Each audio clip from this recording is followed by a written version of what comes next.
What is your most optimistic mindset for these times? What I've found helpful in my life, which has been varied, let's say, is to make meaning. There's a great little book by Viktor Frankl called Man's Search for Meaning, and Frankl was a psychiatrist, doctor, and he spent some time in Auschwitz. And in his little book that he wrote as a result of that, he said what he noticed and noted was that there were two kinds of people, prisoners in the prison. One was a person who sort of went like this: this is happening to me. I don't like it. Obviously, it's very, very, very, very unpleasant. But I can make meaning from it.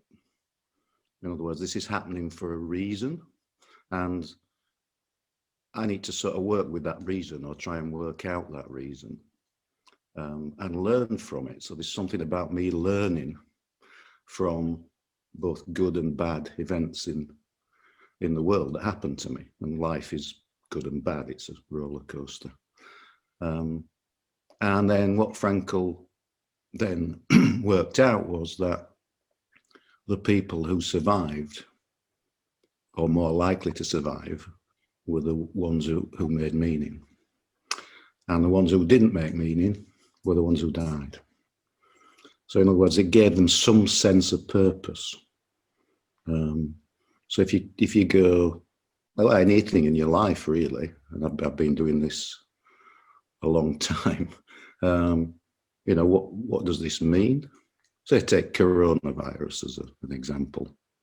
Then, you know, what's it trying to teach me?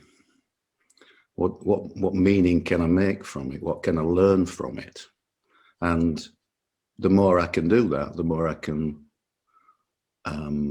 survive, basically, but maybe prosper beyond survive. So that creates a sort of optimism that it's not just me as a victim or a martyr to life events. I'm a meaning-making creature, and I can evolve my knowledge and my awareness from all the events that happen to me or with me.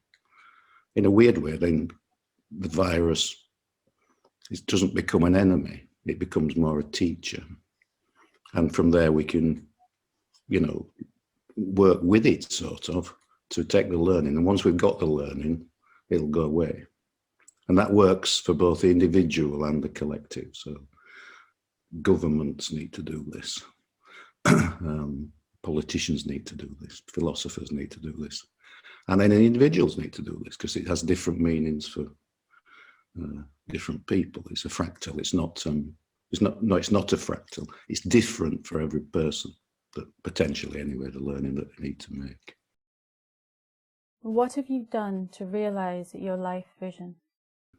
I think there is a way of approaching this which is more spiritual. And I would say it starts with doing your best. So it's like every day doing your best, getting up at 5:30, doing your yoga, building the fire, you know, doing the washing up, hoovering, gardening, emails, relationships, doing your best. And in my life, I picked this idea up 25, 30 years ago.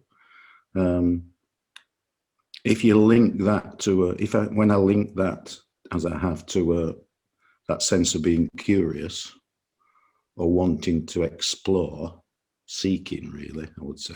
And obviously, in my case, it's a sort of spiritual seeking, saying yes to things. So people suggest something, I say yes these days, whatever. Well, not whatever it is, but mostly. Then what I've found is that the world tells me, it sends signals in some sort of mystical way to me, saying what I should do next. So it's a bit like, and what I believe is that we've all got a fate. So there's some purpose to us being alive, and something that we need to discover or learn about or explore, or new knowledge to evolve awareness, to evolve mankind. And that's predetermined, that fate is predetermined, but not a plan. It's just something to explore. I know this is a bit philosophical, but if I then go on my life, through my life, doing my best and being curious, then the world will help me. And gradually this fate will become uncovered. And it's not a one-time offer. So it's a bit like, I don't really know what I'm doing, but when I'm being curious and saying yes, then it's a bit like crossing a stream on some stepping stones in the mist. All you can see is the next stone. I can't see where I'm going, but I can see the next step. And then gradually, the great big spirit in the sky helps me with the next step and the next step and the next step. And that creates not a vision, but some sense of purpose and some sense of where I might be going. When I was a teenager, I was a amateur magician, actually doing magic tricks with cards. And I had a couple of doves. I could make doves appear out of the air like magicians do. Then I studied NLP a lot and deeply. And then other things, I became a poet. I have a son with Down syndrome. So what I've worked out, a glimpse of my fate is, if you put all those things together, looking back, it didn't seem obvious at the time, but it seems obvious now. That's all to do with moving perception. A magician moves perception. NLP moves perception. A poet moves perception.